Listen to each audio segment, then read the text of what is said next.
What's up, everybody? Welcome to a special version of A to Z Sports Picks. Brad and I are going to have a great show for you this Saturday and get you all set up for the college football playoff. Brian, my man, looking sharp indeed, dude. How we doing? Thanks, brother. Doing great. Congrats on that huge Vols win last night. It's a Thunder under that we both liked as well. You were a little more confident in it than me, and that was easy breezy winner. So NC State did not pan out for me. UCLA first half worked out. UCLA game not so much, but those are some great games yesterday, man. Great games. Dude, great games. And we're going to talk about that 1 second. Everybody, welcome in A to Z Sports Picks. I'm Alan Bell of CBS Sportsline alongside Brian Edwards of VegasInsider.com. A to Z Sports Picks is brought to you every, generally Friday, but Saturday because, it's New Year's Eve and the college football playoff. Brought to you by BetMGM, the king of sportsbooks. Everybody, on the app, BetMGM code, use promo code A to Z Sports to get a risk-free bet of up to $1,000 on pro football. That is BetMGM, the king of sportsbooks. Visit BetMGM.com for terms and conditions. Must be 21 years or older. Must be present in the state of Tennessee. For gambling problem support, call the Tennessee Red Line at 800-889-9789. All right, so before we jump to the college football playoff, I do want to hit on yesterday real quick. Dude, one, you were right. Great games, right? And I like this part now because we get to big bowl games, big teams, and you generally don't have a lot of, I was going to say opt out, like from the team. Like, yeah, you're going to have players for sure. But like these teams generally take these games pretty seriously, right? Like you're going to have good action. So I'm fired up for everything that we have today. And yeah, big shout out Tennessee, man. That was a huge win. Good for Joe Milton. Yeah, Good he for looked our, great. yeah, dude, he did, man. Good for our unders. Good for Tennessee. Second half team total over 13 and a half. Nailed on that one. Like, dude, that was we made some nice. We stacked a few tokens on that game last night. I was happy about it. He might be an attractive dark horse sleeper Heisman pick. I would want to get long odds. I don't know. Have you seen any 2023 Heisman odds yet? I haven't. I I haven't. have Like not either. it's gonna They'll be be out fascinating. soon though. Yeah, no, I mean it's gonna be fascinating. I can't wait to see what NFL teams do with Joe Milton at the combine because they're gonna look and see an arm that can throw it. He's got a grown man arm and Dude.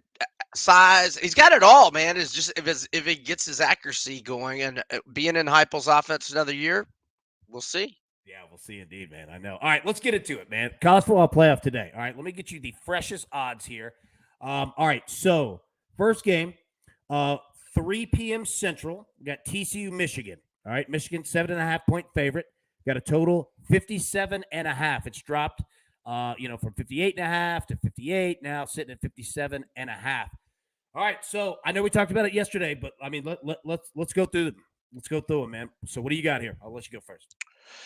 Yeah, so like I said yesterday, for our listeners that did not catch us yesterday, my lean is to TCU, but I just kind of wish I was getting a little more points. And AB made a few points that made me think I should probably be patient and wait and hope Michigan gets out to an early lead and try to get TCU in game as a double digit underdog with, let's say Michigan gets out to a 7-0, 14-3 lead, whatever, and the in-game line with TCU catching double digits.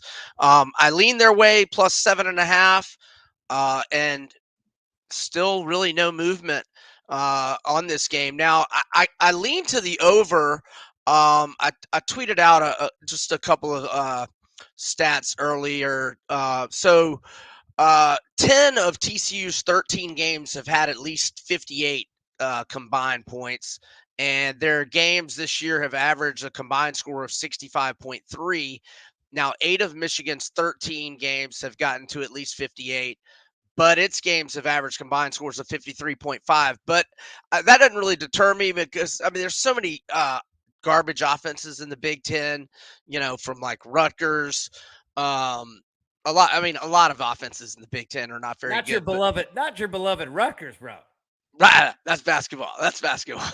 But yeah, I do love RU and hoops. But yeah, so I'm gonna put a little on the over pregame and maybe a touch on TCU, but I really want to get TCU in game catching double digits, because even if they get behind, I think the back door will be open with their explosive offense. Max Duggan, Quentin Johnson, and a lot of speed they've got on the perimeter.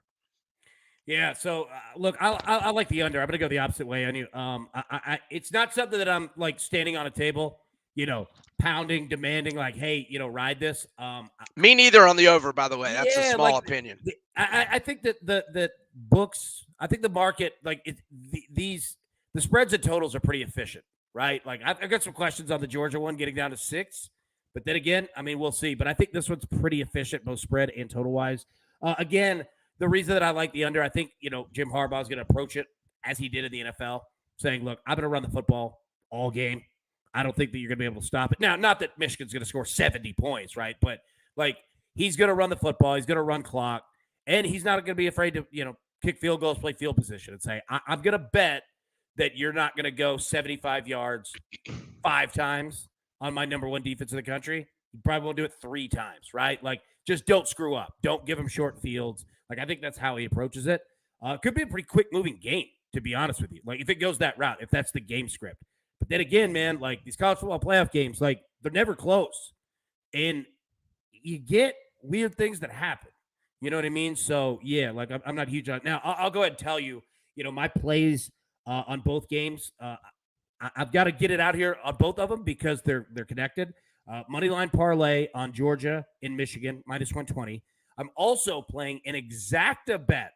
All right. Georgia over Michigan Georgia over Michigan in the national championship plus 140.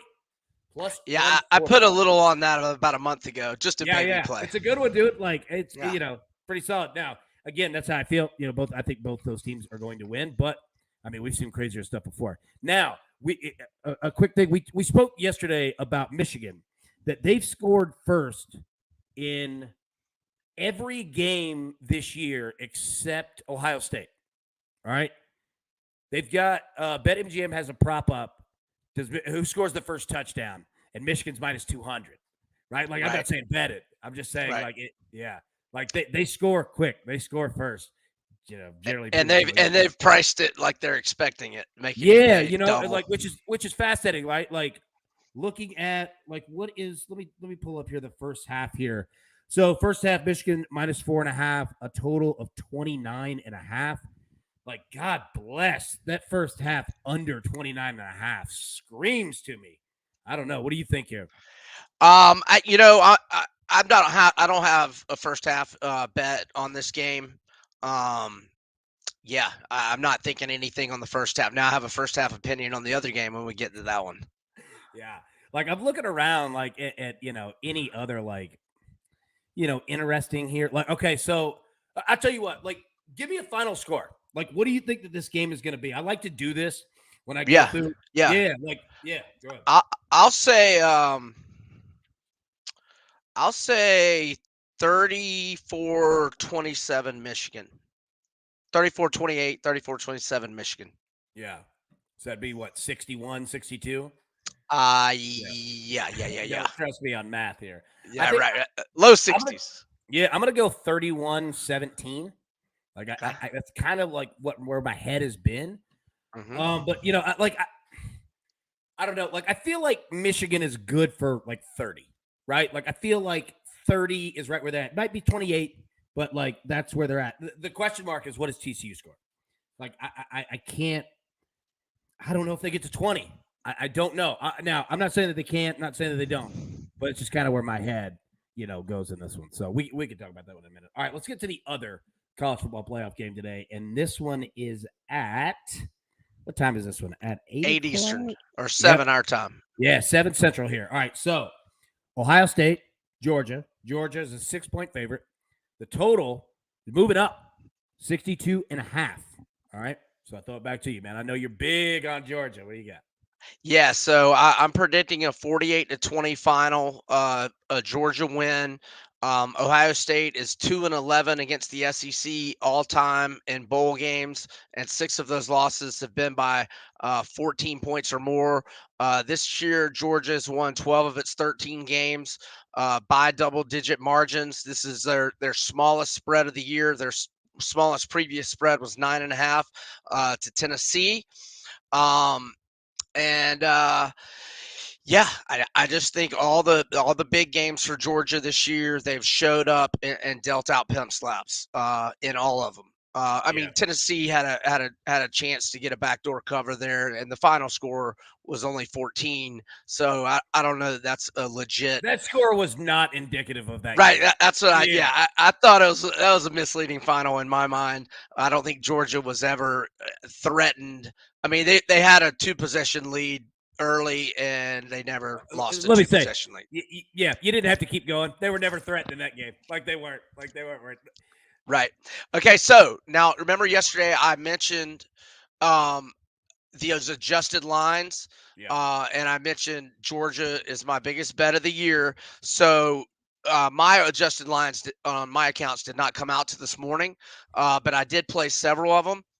So and again, these are just baby plays. Now I'm still going to be a huge winner if Georgia wins by 7 or more. Actually, I have a little bit of my money at 7, unfortunately, right within an hour of the line coming out. But most of my money is at 6.5 or 6. But anyhow, so I'd rather win by 8 or more is my point. I thought you were just going to say, I'm just going to be a big winner. No. I'm saying even if, let's say if they win by 8 to 10, I'll still be a huge winner because my point is these bets I'm about to tell you about are very small wagers. Okay, so I did Georgia minus 13.5. That's for a plus 165 return. I did them minus 16.5 for a plus 215 return. And I did them minus 20.5 for a plus 285 return. So those are just 3 really small plays. I also have a play on Georgia. One of my accounts, I got it at minus 3 for the first half. Another one is at minus 3.5 even money.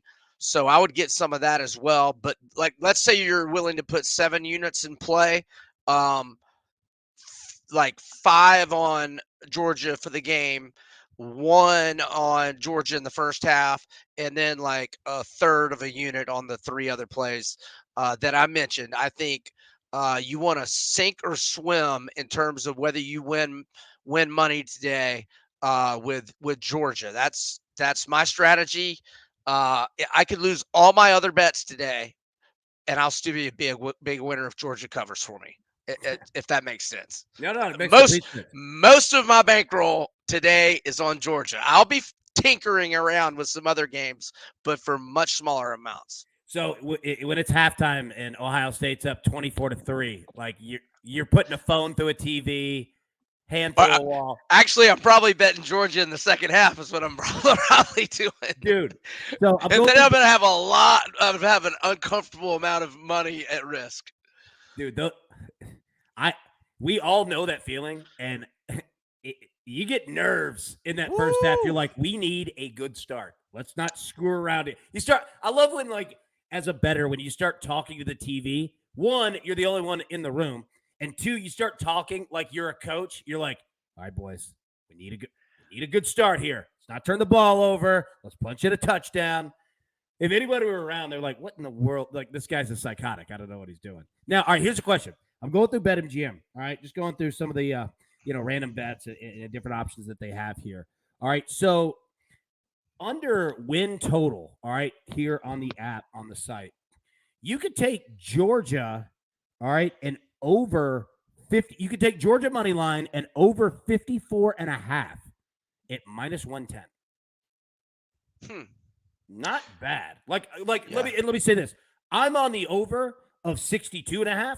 Like I'm with you. Like I think that Georgia is the most consistent team in college football. Like they're going to score 35 points. They could score more, but like this team scores 35 points. It's like the Titans, 17-24. Like, and I'm not saying it as a joke. I'm just saying, like, as a bettor, like you kind of like teams that are consistent, teams that you could trust. Like, you know where they're going to be. Georgia scores 35 points. Like, that's what they do. They'll give up points. We saw it in the SEC championship game. I mean, that total was like 60. We both took the over on that one, and it was like, what? Came in at like 85? 80. Yeah. 50-30. So, Georgia money line and over 54.5 at minus 110. Like, that. I'm not going to lie. Like, I'm about to hit, accept wager here. I like that play a lot. Let me ask you, like, how do you feel? They've scored 42 or more 8 times this year in So I'm 13 saying, like, games. dude, they're ungodly consistent. Like, that's what they do. Like, and they even it out too. Like, the first quarters can get weird because they could put up 17 or they could put up 3, right? But they're kind of like the Philadelphia Eagles. The second quarter comes and they generally have the ball at like your 38, and at like 3 plays they're going in.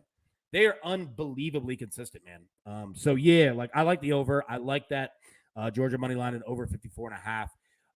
That's what I was just going to talk about. Like, you look at first quarter, okay? Georgia's half a point favorite. The total 13.5. Like, if I made you play a first quarter play on this game, all right, and hearing that Georgia half a point favorite, total 13. What's the juice on the -1/2? Is it pretty bad, like -140? 120. Oh, okay. One of my accounts had it at -140. Oh, I wouldn't mind laying -120. I would do Georgia. I would just do the side and not get too creative, just because I just think Georgia's the play in every facet of this game. So Georgia in the first quarter, I'm not against that at all. Yeah. All right. Here's an interesting one for you. Will both teams score 3 or more points in the first quarter? Yes, -125. No, +100. Wow, that's a tough one. That would Tough. just have to. That would just be a pass for me. Like, because like you're like, I think Georgia could do it. But Oh yeah, Georgia's gonna do it. I could see Georgia Ohio shutting State, Ohio State down. And it's like, can Georgia stop Ohio State from a big play early? Because and what we were talking about yesterday and a little bit, here today, like, understand, Ohio State has nothing to lose. Nothing. Like, they're go for fourth downs. Who gives a damn? Like, there's nothing to lose. No, they're not going to be stupid, right? But I'm just saying, like, they're going to play aggressive. They're going to be throwing 9 routes to a whole slew of wide receivers we're going to see in the NFL. Marvin Harrison Jr., I don't care how good Georgia's defense is. Like, he's like Justin Jefferson of the NFL. Like, he's going to get his. You know what I mean? When you say they have nothing to lose, you're meaning that after the Michigan game, they thought they were dead. They thought they were done for a whole week. They thought their season was over, and then all of a sudden they got new life. And I get that. However, I think if they get pounded again, first off, the embarrassment of just getting beat down by the SEC again, and then where would that leave Ryan Day? I'm not saying he's on the hot seat, but I mean, back-to-back losses to Michigan in convincing fashion, and what was it? Just 2 years ago, they got pounded by Alabama 52-24 in the title game, and if they were to just get bounced by 30 tonight, in other words, I just think. I know where you're going, and I think there is a lot to lose, especially for Ryan Day, specifically with his relationship with the fan base, et cetera, because I know he's got plenty of job security, huge contract, and all that. But in college football, man, the way your fan base is toward you is just your reality. You know what I'm saying? It's true. No, you're right, and that's a good point. When a fan base turns on a coach, there's really nothing, No, you're right. And like, it's not like Ryan Day has a bunch of rings or like all these built-in items. Like, if you're an Ohio State fan, you're like, I could go hire whoever the hell I want. Like, I'm Ohio State. So I get what you're saying. Yeah. What was it Harbaugh said after the game last year, that Day was born on third base, talking about his tenure at Ohio State started on third base, which is completely accurate. Or what did you say? How did he determine? He was born on third base and thought he hit a triple. Right, and he didn't hit a triple. Harbaugh, dude, is funny. Harbaugh, like, he is not afraid to dig in. Like, he'll dig in. Yeah.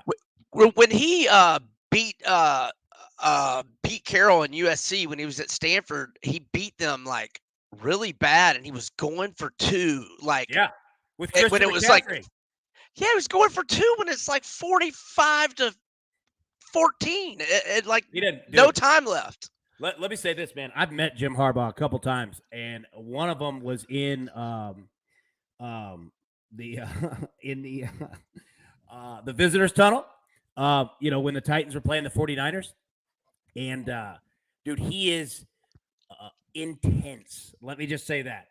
That man is intense. Nice Well, you're guy. you're probably Yeah. too young to remember him as a player. I mean, he was a hard-nosed Dude, player as a he ain't quarterback, messing big around. time. Yeah, Yeah. like awesome guy. Like I won't say a negative thing about him, but that dude, he was drilled in, son. Like he was Yeah. locked in. I was like you're just watching him. You're like, all right, that don't mess with that dude. Like Right. he's got his own thing. All right, let's talk about some other bowl games that we have today. All right, and let me kind of run through the schedule of what we have. I know we've got Alabama and Kansas State about to start here. So that one's starting in about 35 minutes, 11 a.m. Central. And I'm going to read through these, and then well, there's only really two of them, but yeah, like just kind of we'll go through each one. So Kansas State, Alabama, Sugar Bowl. Alabama 7.5-point favorite, total of 57.5. And we've got Iowa, Kentucky in the Music City Bowl here in Nashville. Iowa's a 3-point favorite, a total of 31.5. So, yeah, dude, I throw it over to you, man. Like, ugh, what are Yes. your thoughts here? So, Iowa, Kentucky's a total pass for me. I was starting a third string quarterback, and their first string quarterback, Spencer Petras, sucked too. And Alex Padilla, the backup, has transferred. So they have a third string quarterback in Joey Labas, Labas, and he has never attempted a pass in his entire career. So there's part of and look, Oh, the offense sucked with the first team quarterback. Iowa's got an elite defense. Kentucky's without Chris Rodriguez, their best running back in a long, long time. They're without Will Levis, and they might be missing the Virginia Tech transfer wide receiver Tavion Robinson. Their tight end Keaton Upshaw hit the portal. Kavosi Smoke, who's one of the best number 2 running backs in the SEC, he's gone. So they're starting a third string running back. So with all that said, that one's a pass for me. Now I did play Alabama in the first half at -4. I think it's up to 4.5 this morning. Did we talk Alabama at all yesterday? I don't yeah, think we we did. did. Oh, we did. So yeah. I bet them at -5 right when the news came out of Anderson and Bryce Bryce playing. Young. Right. So I've got them at -5. I came back with a little bit of K-State +7. So really it's just a small amount. And I just decided, I'm going to do some first half. So really most of my money is on Alabama in the first half. And I did a little reverse or a parlay um, on Alabama first half and Georgia first half. For anybody that might be interested, I don't do teasers in college, but I'm not against. I know we said a money line parlay with Michigan, Georgia, or a teaser, but I think a teaser with Alabama and Georgia could work, or I like its chances to work a lot. And so that's me for the other games today.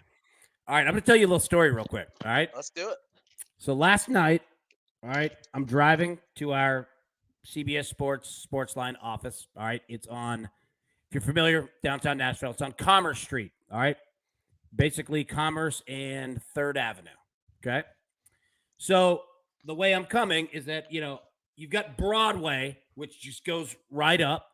I've got to go across Broadway to the opposite side. So it's about 6 o'clock Central last night, and I'm on the left side of Broadway. I've got to go through it to get to the other side, like one block over.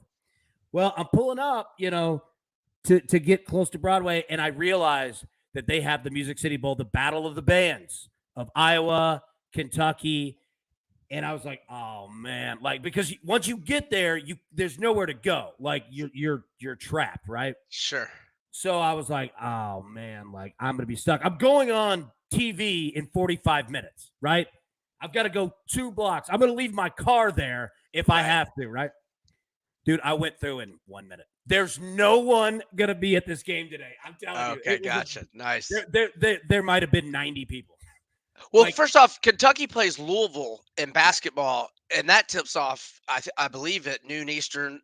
Yeah. And does this football? When does this football game kick off? It is at, hold on, I'll tell you. It is at same time. Noon Eastern. Yeah. Yeah. So no, all Kentucky fans are interested in doing is beating Louisville in hoops today. That's all Kentucky fan base is worried about. Yeah. They're not even be watching this game until the Louisville hoops game is over. Yeah.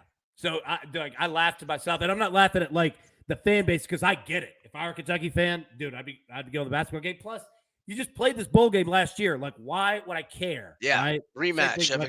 Yeah. So I'm not making fun of the schools. Like, understand? Like, not at all. Like, I would be the exact same way.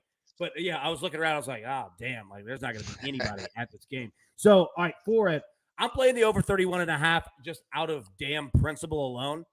If you give me 31, like, I mean, my God, like, I'm going to play it. Now, I want to look at some interesting ones really quickly. All right. So the first half total is 15.5. The first quarter total is 6.5. Wow. All you got to do is get one touchdown in the first quarter. Yeah. 6.5. So, yeah, I find that fascinating. I don't want anything to do with the spread. I'm passing.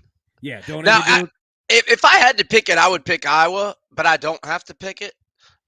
Just because I just think Iowa's got the best. Iowa's defense is the best unit that'll be on the field today. Yeah. Here's an interesting one. You could take Iowa money line and over 60.5 at plus 5,000. You could take Kentucky money line and over 60.5 at plus 6,600. So there you go. If you see it being just a bonanza of scoring. 50-1 odds for Iowa outright and over what, 60? 500-1, right? It's let me see. Oh.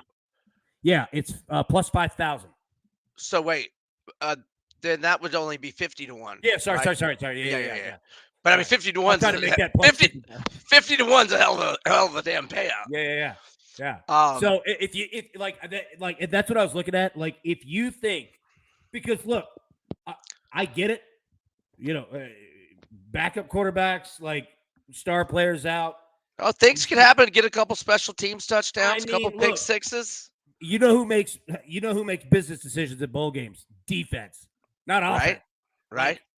So I'll just put it out there. Like, Go take a look at the win totals in that game.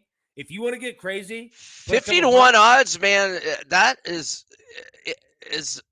I mean, a score getting into the 60s is not that big a deal. I mean, with these two teams, it would be, but for 50-1 odds, you could take Iowa and over 48.5, and it's plus 1150. You could take Kentucky and over 48.5, and it's plus 1550. You could take Kentucky money line and under 48.5 at plus 145. Like, wow. That is wow. Yeah, I can do that. Yeah, BetMGM, like on the app, go to win totals in that game. Dude, there are options. Like, if you want to make money, like, if you could knock that thing out, and like, you could play a lot of them. Like, you could play 3, 4, 5, like 5 of them, put even money on them. If you hit one of them, auto profit. You know what I mean? Yeah. So, yeah. Just something fun there. No, that's an expansive menu by our good friends at BetMGM. I like that. I'm ready for BetMGM to be in the state of Florida if we never get our stuff together. Yeah, I was down in Florida not too long ago, and it was odd. Like, yeah, we went to what was the Seminole Hard Rock, I think. Yeah, so that's where it was legal for like a month in 2021. That's where Calvin Ridley got in trouble. That is. I was playing some kind of COVID craps game where like you couldn't touch the dice. It was weird. It was odd. I had a good time, but it was odd. All right. So that's college football. All right. Not going to keep everybody because games start in 30 minutes. Let everybody get their picks in and all that. But I throw it to you. Anything that you have NFL wise, college basketball, NBA. And I'll say this. Anybody who played Western Michigan, Wisconsin last night over 125, dude, yes.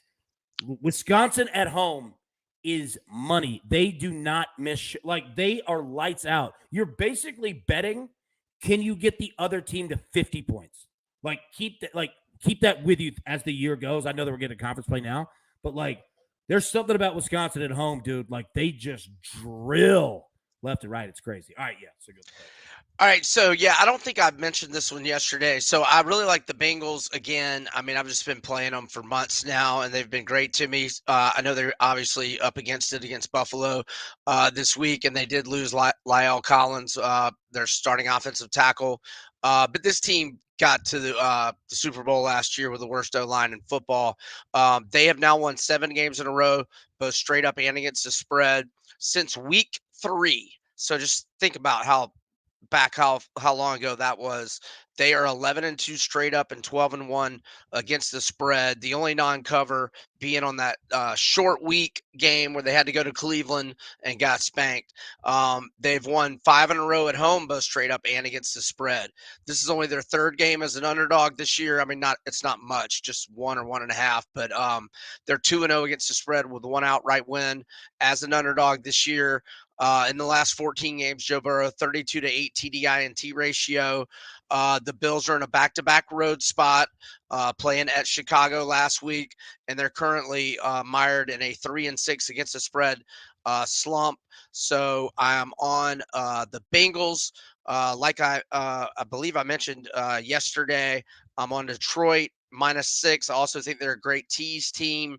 The Bears are an abysmal 1-6 straight up, 2-5 against the spread in 7 road games. In Detroit's last 8 games, they're 6-2 straight up, 7-1 against the spread. I know it might give some people pause. A lot of Detroit's ATS success this year has been as an underdog, but in their last 2 home games, and I'm just saying this to not worry about laying 6, is they beat Minnesota by 11. Minnesota's a lot better than Chicago, and they beat Jacksonville 40-14. Jacksonville's a lot better than Chicago. And Jared Goff at home this year, a 20-3 TDINT ratio. So by the same token, I also like Chicago Detroit over 52. The over is 10-5 overall for both teams. When they played in Chicago, which was in November, dealing with the cold weather and the elements at Soldier Field, they still had 61 combined points, a 31-30 Detroit win. And in Detroit's home games, the over is 6-2. And one of those unders was against Buffalo and had 53 combined points, but stayed under 54.5. But with the 52-point total, that would be an over. So, yeah, the Bengals, Detroit, Chicago over. And I'm not against the Niners team total over 13.5 in the first half. Now they only got 7 in the first half last week, but in Purdy's first 2 starts, they had 14 at the half in the game against Seattle, and they had 28 at halftime against a very good Tampa defense. So, and I also think that the Niners are a good tease team, potentially with Detroit. And yeah, those are my. Oh, and I like Travis Kelce's receiving yards prop to go over. It should be in the low to mid 70s. Probably, I would like it up to like 75.5, probably. Nice.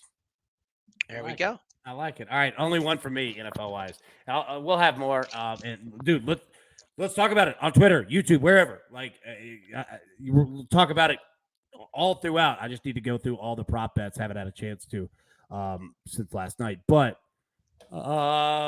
Broncos, Chiefs, over 45. Now, we talked about consistency with Georgia. Chiefs pretty much there. Like, I think the Chiefs get to 30 points. Still battling with Buffalo, number 1 spot in the AFC. But, you get a little bit of juice, when you fire a head coach, college football and the NFL. And I think that not only will we get that from Denver, but have you seen the players like Jerry Jeudy and these guys rallying around Russell Wilson? Like, they've all come out in support of Russell Wilson. Now, they didn't say anything negative about Nathaniel Hackett, but I don't think that they needed to. Like, I'm not buying it, though. I'm not buying it. It's just and I'm with part of their job to talk to the press. I said the same thing. I was like, I hear you, but let me see you. Like, show me first. That being said, 45. Like, if the Chiefs get to 30, like, we just need the Broncos to get to 17. Well, that game had 62 combined, the first meeting, 34-28, right? Yeah. So, I mean, and I think Kansas City had 27, like, with plenty of time left in the second quarter. I Yeah, mean, they they just jumped they went into on one them. of their lulls. Yeah, yeah. So I'll have more, but like as of right now, like that's what I'm banking on. But you know what? I said the same thing because in my head I was like, ooh, like maybe Diver's got something that I was like, you're gonna have to show me on this one. Like I can't trust you here. Hey, Plus, let me I think ask you. what are they on unders like 14-1 or something? Like it's something crazy. Oh, Denver? Yeah, It was like that, but haven't they had back-to-back overs? Because that yeah, that was the first one, the Kansas City game, yeah. and and then because I they think gave it's up so many three. of the Rams. Yeah, I think Is it's it three three. straight overs? Yeah, because last Well, week, no, I'm saying the as a whole, I think they're like oh, three yeah, overs all year. yeah. Yeah, Yeah, I two right. two in a No, I row, and agree. they had one earlier. So I think they're like Right. 13-3 to the under. Yeah, Hey, something like let that. me ask you something. W Did you think Trace McSorley played bad last week? I thought he played pretty good against Tampa. Yeah, I thought he did Why too. why is why is what is Kingsbury doing starting David Blau, I have no instead idea. of what the hell's that about? Let me say, I have no idea what Arizona's doing as a whole. Oh, well, Like, Kingsbury's gone. He's either getting fired or he's resigning because he hates Kyler Murray. well, him and Kyler Murray are the same agent, and they both did all that stuff this offseason and both got contract extensions, as did Steve Kahn, their GM. Like, I have Isn't he on no leave? idea. He's on leave still. Yeah, they're Yeah, about to blow that whole thing up, I think. yeah. I, their best quarterback's Colt McCoy. Like, Yeah, he's their best quarterback, which is, well, Colt McCoy, actually, I give him credit, man. Like, he's decent backup. He's pretty good yeah, backup. he didn't leave you in bad spots. But, I mean, dude, you don't I'm want with him you. as your starter, but I have no idea why they're starting Blau. Like, I don't know anything that they do. And I'll tell you this: you want to talk about consistency? Watch their offense. They do the same thing when you look at first down to fourth down. Okay, they do the same damn thing 5 times in a drive. They run James the ball. Conner, direct snap, counter run, Yeah, it goes nowhere. quick Second and 10. look to the Wake Forest guy, Greg Dortch. Yep. Yeah. A So they do that every time at first down. It never goes anywhere. So you lose it down. It's you might as well just start on 2nd and 10. Then they throw a short pass, like you said, Dortch. 3rd and 6. They've got to make a 6-yard third down conversion. 5-6 times every drive. They do it every sequence. It's exactly the same. Like it's amazing for somebody who's like the quarterback genius offensive guy, right? Like I'm telling you, watch it. It'll drive you insane because you're like, what are we doing? Like, what the hell is the plan here? Yeah. With all that said, I would not lay the points for my Falcons this week. No. Now, here's the interesting point. I'm with you. I think Desmond Ritter is going to be good. Like, I'm not saying he's going to be good this week. He could, but Right. like, he's got some talent, dude. No, I mean, why haven't we been playing him all year? I just can't stand Arthur. I know you guys like Arthur Smith because he did have Well, good tenure at Tennessee. I can't stand. Well, I mean, I don't know what he. happened with this Mariota thing. Like, those are two like pretty decent human beings, right? Like, you don't really see like two good. Like, if you have like your friend group, and if you have like 8 people, and you're like Rick, like I love him. Don't trust him at all, but I love him. But like the two like solid guys, like Yeah. when they fight, you're like, "Ugh," like that. Mhm. That generally doesn't happen. Right. I don't know what the hell happened in that one. So, all right.